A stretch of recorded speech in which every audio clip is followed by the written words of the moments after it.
United state kingdom के visa के नाम पर डॉक्टर से ठगी। भाजपा के मोटा वराछा वार्ड के अध्यक्ष के बेटे की गिरफ्तारी की गई।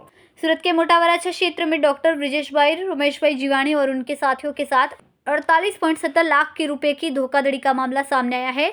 डॉक्टर ब्रिजेश भाई, जो मोटा वराछा के शुभकारी क्लिनिक के नाम से अपना दवाखाना चलाते हैं, का परिचय हरेश वैष्णव से हुआ, जो यूनिटी एब्रो नाम से वीज़ा सर्विस का काम करते थे। इनके माध्यम से डॉक्टर ब्रिजेश भाई की मुलाकात भाजपा के मोटा वराछा वार्ड नंबर 2 के सदस्य भाविन मनुभाई बल्लड़ से हुई, जिनकी आई स्टार इमिग्रेशन नाम से प्लेटिनम पॉइंट के पास ऑफिस है। डॉक्टर ब्रिजेश और उनके साथियों जानकी सोजित्रा, ब्रिजेश काकड़िया, अमित सकुलिया, कोमल लाठिया और गौरांग काकड़िया ने भाविन से यूके वर्क वीज़ा के लिए बात की। वीज़ा की फीस 20 लाख रुपए तय हुई। तयशुदा रकम के अनुसार इन सभी ने 19 लाख रुपए जमा कर दिए।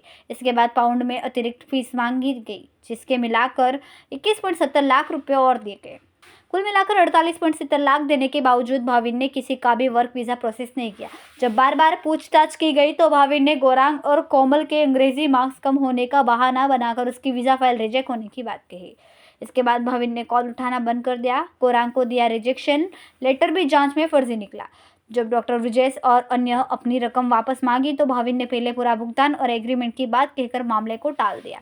आखिरकार डॉक्टर ब्रिजेश ने उत्तरायण पुलिस में शिकायत दर्ज कराई, जिसके आधार पर पुलिस ने भाविन मनुभाई बल्लर के खिलाफ मामला दर्ज कर उसे गिरफ्तार किया है। पुलिस अब इस मामले में आगे की कानूनी कार्रवाई कर रही है। मारू नाम हरेशभाई विठ्ठलभाई वैष्णव है અને હું બ્રિજેશભાઈ જીવાણી સાથે યુનિટી એબ્રોડના પાર્ટનર તરીકે કામ કરતો હતો। અમારી કન્સલ્ટન્સી સર્વિસ હતી। પછી ભાવિન મન્નુભાઈ આરોપી જે છે તે ભાવિન મન્નુભાઈ બલ્લર અને એની આઈ સ્ટાર ઇમિગ્રેશન હતી, તે હમણાં અમારા બ્રિજેશભાઈને મળ્યા હતા અને એમણે એમ કીધું કે હું વર્ક પરમિટ કરું છું, તો તમે અમને વર્ક પરમિટ માટે કોઈ ક્લાયન્ટ હોય તો કહેજો। પછી અમે એને ક્લાયન્ટ આપ્યા હતા। કોમલબેન છે, ગૌરાંગ છે, બ્રિજેશ છે અને અમિત છે, 4 ક્લાયન્ટ આપ્યા હતા। એના પેટે અમે 48.70 લાખ રૂપિયા એને આપી દીધા હતા।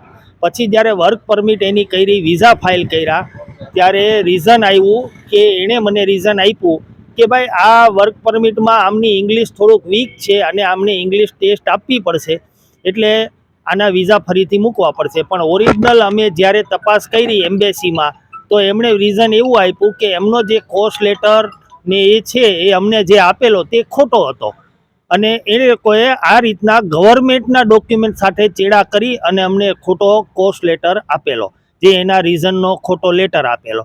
એટલે અમે ગવર્મેન્ટમાં પછી તપાસ કરી કે ભાઈ યુકે ગવર્મેન્ટમાં કે ભાઈ આ શું છે, તો એ લોકોએ એમ કીધું કે ભાઈ આમનો જ ખોટો છે, આ લેટર ફોલ્સ છે।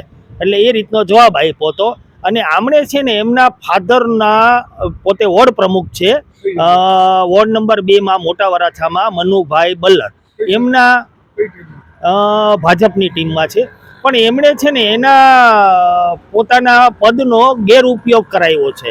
આ એના છોકરાએ એના ફાધરના પદનો ગેરઉપયોગ કર્યો છે, મિસયુઝ કર્યો છે અને એ રીતના આ રીતના બહુ બધાનું ફ્રોડ કર્યું હોય એવું લાગી રહેલું છે। અત્યારે તો મને બતાણ 2-3 જણા વ્યક્તિ એવા મળ્યા હતા કે એણે બી એમ કીધું કે અમારા ડોક્યુમેન્ટ એની પાસે છે, એના ડોક્યુમેન્ટ એની પાસે છે અને એમણે એમ કીધું કે અમને આટલા પૈસા આપો તો જ તમારા ડોક્યુમેન્ટ આપશું। આ રીતના બહુ ફ્રોડનું આગળ વધી શકે અને આમાં આપણે ઉત્તરાયણ પોલીસ સ્ટેશને જે કામગીરી કરી બહુ ખૂબ જ પ્રશંસનીય કામગીરી છે અને કહેવાય ને તો બહુ સારું કામ પરફેક્ટલી કર્યું છે। એણે બધી જ રીતના એક ડોક્યુમેન્ટથી માંડીને બધું જ ચેક કરી અને પછી આ ડિસિઝન લીધું છે અને એણે આ જે ફ્રોડ કર્યું છે રિયલીમાં બહુ ખોટું ફ્રોડ કહેવાય અને બહુ ખરાબ કહેવાય। આ ગુનો બહુ ખરાબ કહેવાય। કેટલા રૂપિયાનું 48.70 લાખ રૂપિયાનું ફ્રોડ કરેલું છે। સંવાદદાતા સુનિલ પાટીલ, BHP ન્યૂઝ, સુરત।